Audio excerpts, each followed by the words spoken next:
So, what's up guys? Good day sa inyong lahat. At panibagong araw mga sangkay, may panibagong lakad kami ngayon. So, ang may iwan dito sa bahay, walang iba kundi ang batang to. Nahaligaw lang yan dito, ayaw po umuwi ng bahay nila. So, si Faith, saka si Mary Joy, sila po yung may iwan dito sa bahay. Dito ka muna ha, iwan ka muna. Kayo muna dito ni Tata Mi Joy. Bye-bye!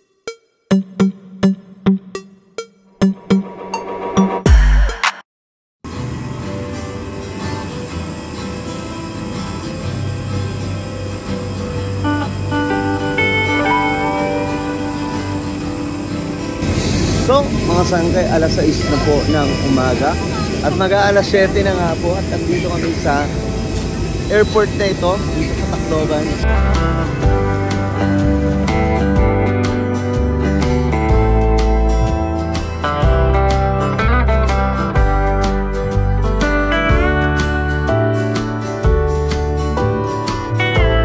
So, mabilis ang transition mula sa airport papunta dito sa somewhere in Samar kasi meron ditong nagaganap na youth camp. So sa mga born again Christians, I'm sure alam nyo yan, no? Kung ano ang kahulugan ng youth camp, ano ang mayroon sa youth camp. At lahat dito nagre-ready na. Ayan si Tabeng, oh. Ready na si Tabeng. Yun. Ready na po ako. Pagpuri sa ating Panginoon. Ano yun? Ready na mag... Ready kayo yan.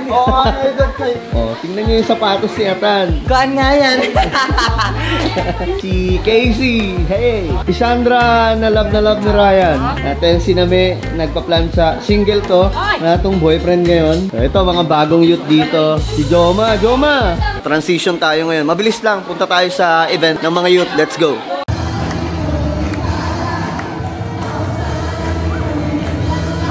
Sa pagkakataon ito ay kitang-kita sa mga kabataan ang galak sa pagpupuri sa ating Panginoon.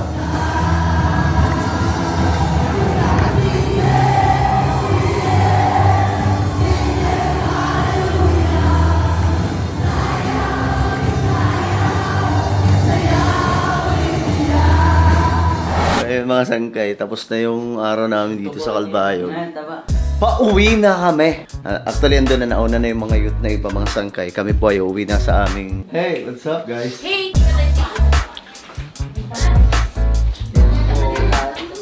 Let's go. Alright.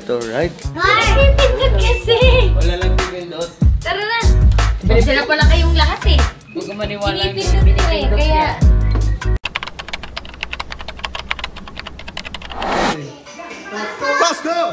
Pasko! Ang pag-ibig na gari. Pasko na naman.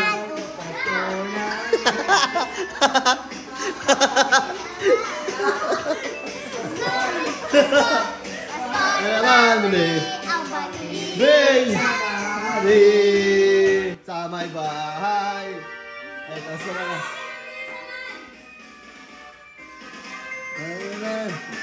Pasko na naman, kahit tuloy na araw, Paskong nagaan. Lala, ngayon ay Pasko, tayo ay mag-awitan. Pasko! Ayaw natin ulat pamimiti. Pasko! Naman muli ang pag-ibig nag-ahari. Sana ang Pasko ay sumapit. Tahimik ang araw ay sumapit. Dulot ng langit tayo ay magmahal. Ryan, no? Sakto, Ryan. Itong araw ang buhat ngayon. Pasko ang magtigayan. Bagong taon ay magbago ka na. Sino mga magbago dito? So, hello, what's up mga sangkay? Dito na to. Tingnan nyo to. Yun. So, may mga kasama tayo. Ayan po. Andun na sila, nakikita niyo yung cottage niya, nasa baba na sila. At yan po yung pupuntahan natin ngayon dahil nga po, magsiswimming na naman kami sa paborito naming lugar dito sa Samar. walang iba kundi ang Pandilihian Falls. Dahan-dahan lang. Dahil delikado. Ooh, look at that, guys. Wow. What a beautiful place.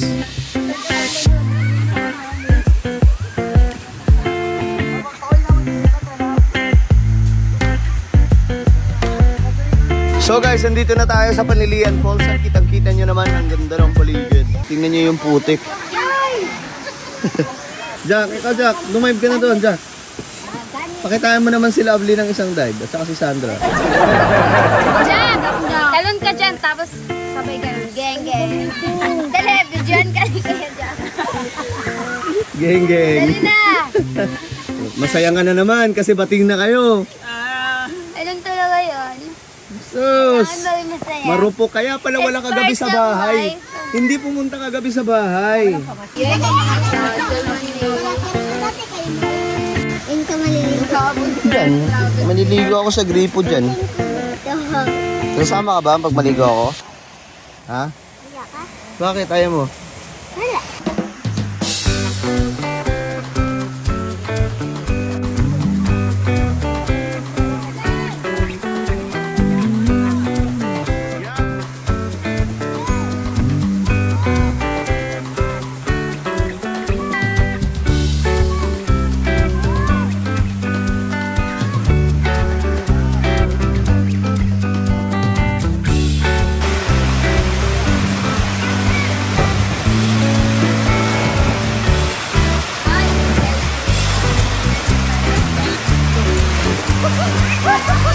So mga sangkay ngayon, naglalaro po sila dito. Isa to sa mga laro namin dati ng mga batang 90s dito sa ilog na to. Yung huhuli, hindi ko alam ano sa Tagalog to, basta sa wari kasi dakop-dakop pa yung huhulihin mo lahat, tapos kailangan mahawakan yung ulo. At kung sino yung mauunang mahuli, siya yung taya. Ganun. So kailangan magaling kang lumangoy dito. Kasi kapag hindi ka magaling lumangoy, malamang sa malamang, ikaw yung magiging unang taya. Ayan na guys. Ayan na mga sangkay. Tingnan nyo kung paano. Yung nakapula, yan po yung huhulihin nila. So tingnan nyo kung paano siya makaka-escape dyan. Dalawa yung nakaabang. Tapos itong tatlong to, hindi pa to nahuhuli. Ay, wala na, huli na pala. Nahuli na yung isa. Mga bata na lang, ito na lang.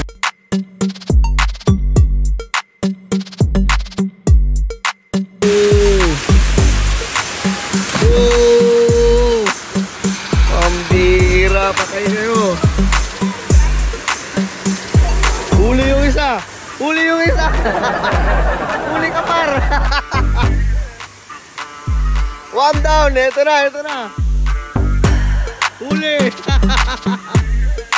Ito magaling to lumangoy. Ito magaling to lumangoy. Kailangan mahuli sila sa ulo.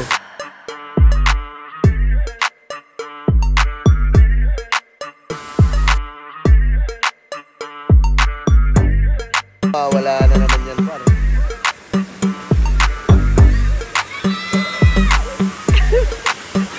Ay ka! Ayan na!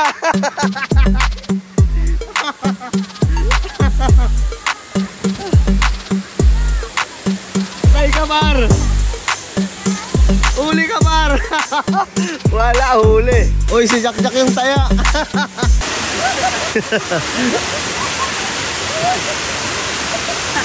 Oh.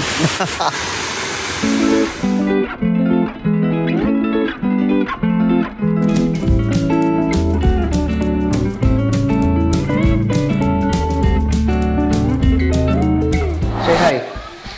Oh, sabihin mo hi sa mga solid sangkay, marami kang fans dito. Tayo nga guys, nagpapatuloy yung araw namin dito na kung saan may panibago na naman kaming pupuntahan. At ito nga, marami na dito ang nagre-ready, si Steve. Steve na ever ready na oh. Kaya na muna bahala dito ah. Sige kuya. Ano man? Sabi mo kanina, baka magsisi ka sa desisyon mo na sumama. Gusto ko kasi sa bahay lang. Oh, ba't ka sumama? So ito yung mga kasama natin guys oh. Kasi pinipilit mo ako eh. Hindi kita pinilit. Pinakita ko lang sa iyo yung lugar. Eh, sumama ka. Di. Mas may chip pagka wala. Wala kasi kayo dyan. Hindi doon. Umusog kasi. Si Mag-isip Jewel lang. sila sa gitna sila. Si Wait Jewel lang. lang yung ano. Doon ka na sa gilid ay. Si Jewel doon kay mama. So, yun. Tapos na. So, punta na tayo ngayon mga sangkay. Punta tayo sa Escobar. Villas. Dili, Villa Escobar Resort. Gila, tsaka si Tupi? Ha? Wala, sige daw. Lapita mo. Asan na natin? Yan, dali daw mo kasi yan.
So may pahanging bridge.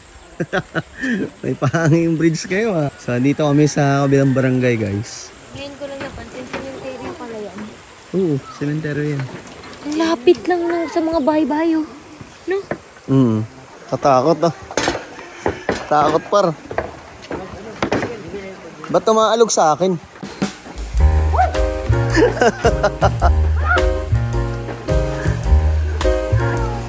Gumagalaw mga par.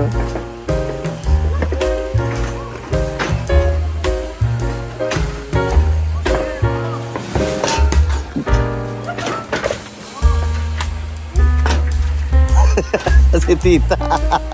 Si tita. Saan pa tayo? Saan lokasyon pa tayo ngayon par? Ano? SM North. Hindi pa nga ako nakapasok sa barangay nila eh. Barangay. Ibig sabihin niya na yung pinaka-final na barangay dito.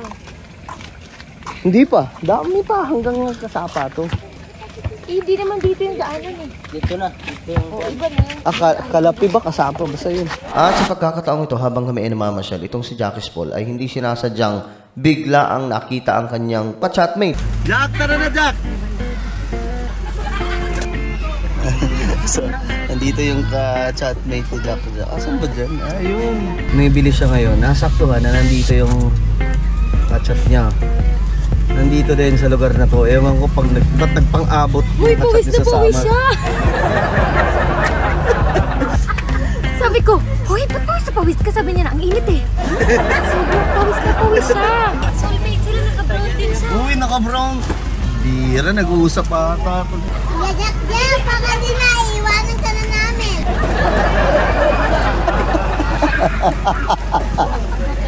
Uy, ang tagal na ni Jackie Paul.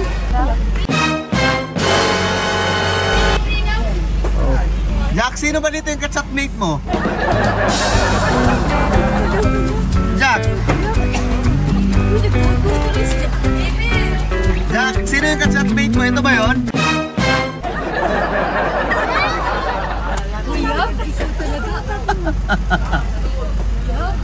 Ang tagal, parang tagal ni Jackie Paul. Paano kasi guys, nandito yung ka-chatmate niya? Kasi dati yun ni Steve. Chicks ni Steve. Jack, parang matagal na yan ah. Gusto niya na daw bilhin lahat eh. Sobrang ano na eh. Ay nako, Jackie Paul. Ano ba? Bilisan mo niyan pa. Ay wala pa rin. Jack, tara na Jack. Ano ka sa trip niyo ah. Yung babae nagtatago na. Ano Jack, kaya ba? Kaya pa ng powers mo? So, yun nga mga sangkay, dito tayo sa bahay ngayon. At pauwi na nga po yung mga taga Manila. Ito, si Jack nagre-ready na. Marami mamimiss to si Jack. Anong mamimiss mo dito, Jack? Siyempre si Sandra. Ano Teb, ano? So, kakain tayo ngayon, guys. Magpapapak tayo na itong nireding crabs. Okay. Babanatan muna natin to. Makain ka ba niyan? Gia?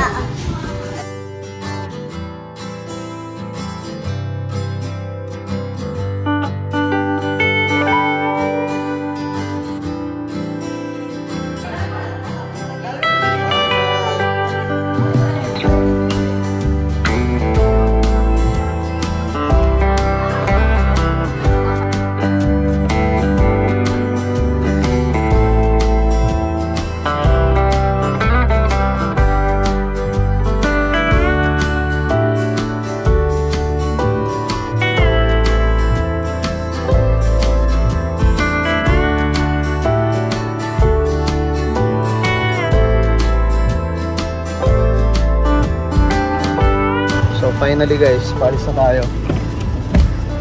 Let's go! Ipit eh.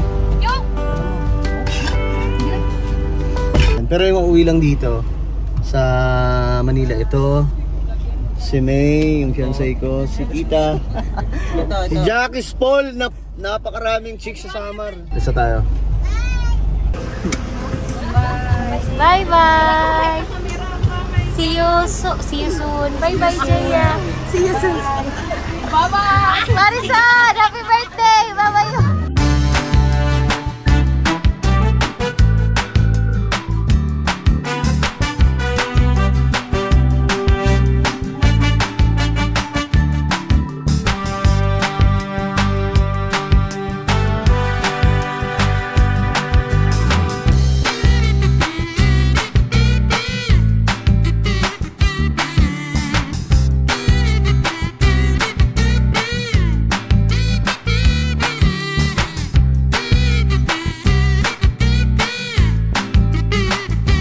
So, ayun mga sangkay, andito na kami ngayon sa Leyte para ihatid po sila mamaya o para po pumunta sa airport kasi nga flight nila. Pero dahil mahaba pa ang oras mga sangkay, nandito tayo sa MacArthur. Ano makabasa ba dyan?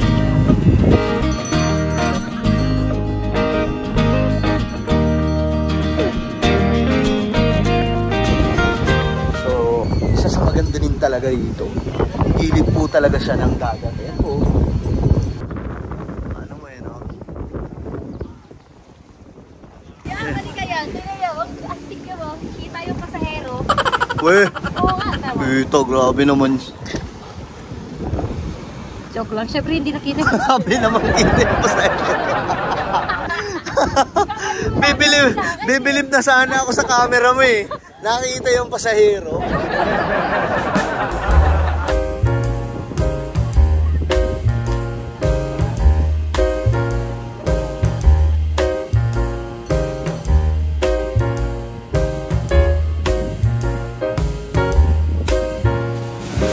Dito tayo ngayon kung saan nag-land si MacArthur. Dito yan sa Palo, Leyte, matatagpuan ang monumento ni Lapu-Lapu. Ay, di pala si Lapu-Lapu. MacArthur. Sa Cebu yun, be. So, isa sa magandang spot dito, guys. Ito yung isa sa magandang spot dito. Sa time ng World War II, ikalawang digmaang pandaigdigan na, sila yung inabangan ng mga sundalo noon dito sa ating bansa na makabalik. Ang promise ni MacArthur noon, and po si General MacArthur, na siya ay babalik, yung I shall return. At tinupad niya po yun mga sangkay, at ito po yung naging monumento niya nung siya po ay pumunta sa Pilipinas. So what a place, diba? Ang ganda. Napakaaliwalas ng paligid. Makikita niyo po yung dagat. Tara na!